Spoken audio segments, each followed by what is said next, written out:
Olá, eu me chamo João Mateus, sou aluno da graduação do curso de Medicina Veterinária pela UENF, bolsista de iniciação científica pelo CNPq e vim apresentar o trabalho intitulado Avaliação do Estresse Térmico e Termorregulação Testicular de Equinos da raça Pônei brasileiro por meio da termografia infravermelha.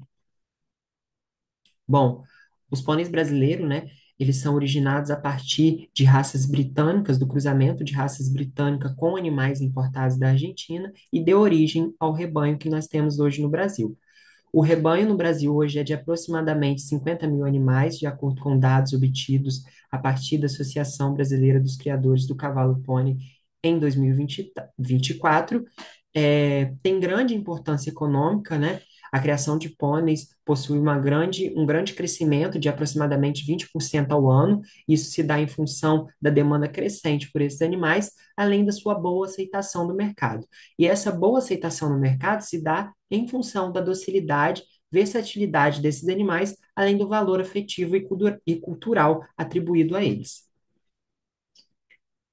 Bom, o objetivo desse trabalho é avaliar a capacidade de termorregulação desses animais por meio da termografia infravermelha em diferentes momentos do dia. E, a partir dessa avaliação, identificar os impactos das condições climáticas, como umidade e temperatura, sobre a fisiologia, reprodução e bem-estar. Bom, antes da gente começar as coletas de dados propriamente dita, realizamos a inspeção desses animais, garantindo que não houvesse nenhuma alteração que pudesse influenciar a termorregulação dos trabalhos submetidos ao estudo. Feita essa seleção do N, fomos para a coleta de dados. Bom, na coleta de dados, nós iniciávamos com o exame termográfico em cada indivíduo, seguidos do exame físico. E essa ordem é importante para minimizar as possíveis interferências devido à manipulação desses animais. Bom, nós iniciávamos o estudo, né, a avaliação no M0 com esses animais, os animais ainda em sombra. Depois passávamos para a segunda avaliação, que ocorria em M1, esses animais 1 hora exposto ao sol, M3, 3 horas de exposição ao sol, M6, 6 horas de exposição ao sol, e por fim, M9, 9 horas de exposição ao sol. Durante todos esses momentos também eram coletados dados climáticos, o exame físico, que são os parâmetros fisiológicos desses animais. Bom, essas coletas foram realizadas uma vez por semana, por 3 semanas consecutivas. Bom, as imagens foram realizadas da região ocular, pescoço e superfície escrotal. Esses dados foram compilados e foi realizada uma análise estatística do efeito 0, 1, 3 e 6 e 9 sobre as variáveis fisiológicas, ambientais e temperatura da superfície.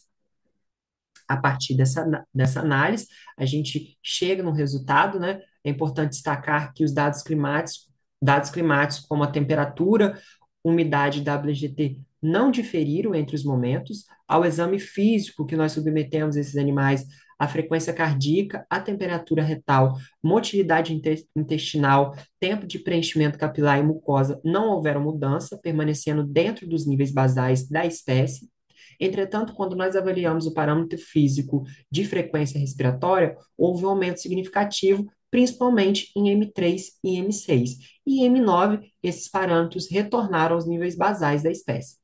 Esse aumento da frequência respiratória é um mecanismo que normalmente, né, é ativado perante altas temperaturas, e esse aumento se dá em função da hiperventilação que se faz na tentativa de manter a termorregulação corporal.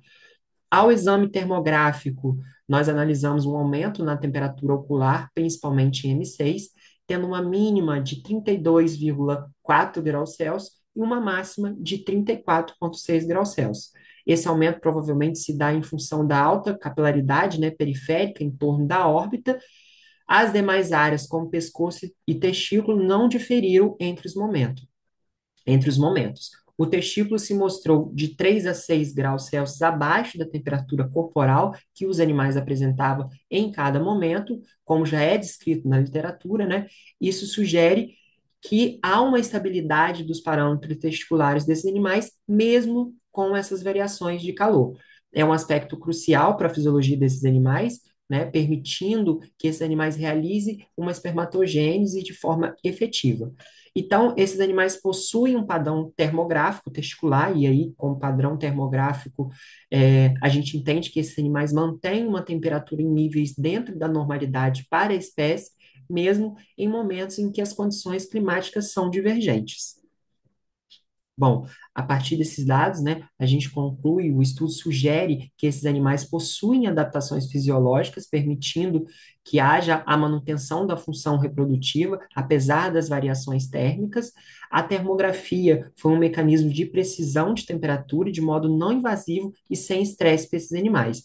Esse estudo, posteriormente, poderá auxiliar nas seleções dos animais mais adaptados. Bom, essas são as minhas referências e o meu muito obrigado.